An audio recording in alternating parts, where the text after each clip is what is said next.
Live from AusLUG 2012, it is the Spark Ideas by the Nerd Girls. First up is Gab Davis with The Introverted Traveler, produced by Spike Studio. Okay, so we're doing a new session. This is a session we started at Lotus this year called Spark Ideas. We've been doing a lot of work with a group called Nerd Girls, which is about women in IT.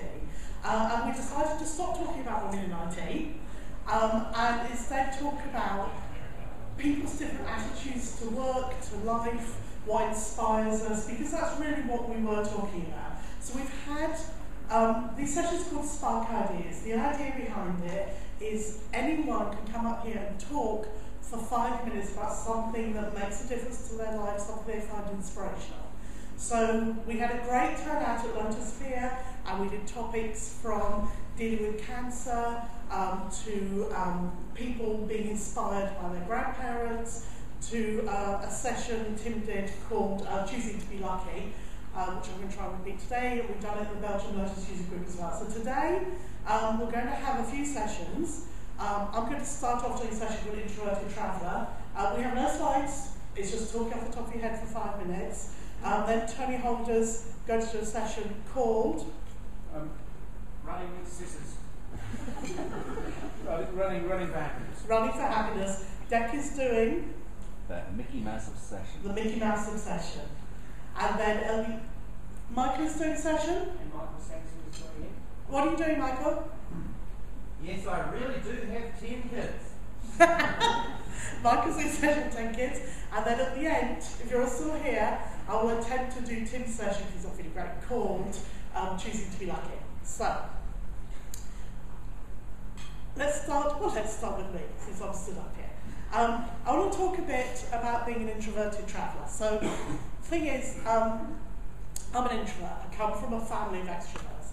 Introverts are not about people that are being shy. Introverts are about people that are inspired by things in their head, inspired by things internal rather than things around them. Extroverts tend to get very inspired and creative by people they meet and the things around them. So, think about being an introvert from a very small age. I read. I still read. I probably read a book a day. I have about 1,300 books travel with me all the time. When you're little and you read a lot, that's seen as a problem. You're not engaging enough with other children, and it's seen as a bad thing in an introvert. And I was very much like that. I come from a very extrovert family. So I have lots of memories of when I was young, and my mother tried to get me to come and join in. If we had lots of people over to the house, I'd be the one hiding in a corner with a book. And that kind of went away. You know, you grow up and it all goes away, and it doesn't matter what you are, because you are just what you are. Then I started travelling for business. We set up Total 16 years ago, and I probably, with Tim, spent a third of the year travelling. Right now, I'll be home again in London at the end of May. And initially people are really excited that you're travelling, and that's great when you're seeing the world. And then I realised people disapproved of how I travelled, and I found myself starting to lie, to make up stories about my travel experiences, so they reflected more of what other people do. Because you see, when I travel, I'm not the person that goes into a bar and makes friends with the bartender or the waiter, and makes a friend for life and exchanges a card. I'm not the person to stop a stranger on the street and talk to them.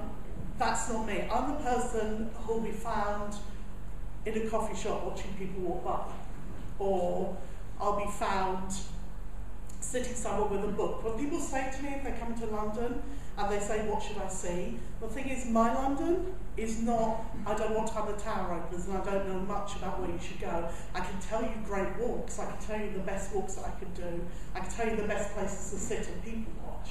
And it's taken me a long time to realise that my version of travelling is just as acceptable as other people's. We tend to elevate people that are extroverts and say you should mimic that. You should be out there engaging, and that's considered good. And not doing that is considered bad. And it got to the stage where I would kind of go and say to people, oh yeah, no, I went there. Yeah, no, I did that. When I didn't, because it's not my idea of a good time.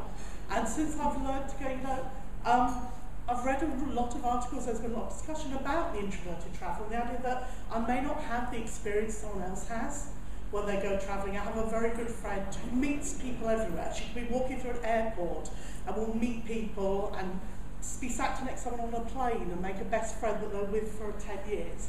I don't think I've ever made a friend in all the flights I've done. I've ever sat down next to someone and built a friendship over the course of a flight. And it's not because I'm awkward about it, it's just I don't connect with people on that level. But I can still travel, and there's nothing wrong with being able to travel and see one. Next week, we're off to Hong Kong and China, somewhere I've always wanted to go. And I know that my experience in China won't be the same as what everyone else expects me to do. When someone said to me, oh, when you go to China, you have to go here, and you have to haggle, and you have to do this. This is my idea of hell. I'm not doing your version of going to a shop and haggling for something and getting a bargain, taking it home, because that's not my idea.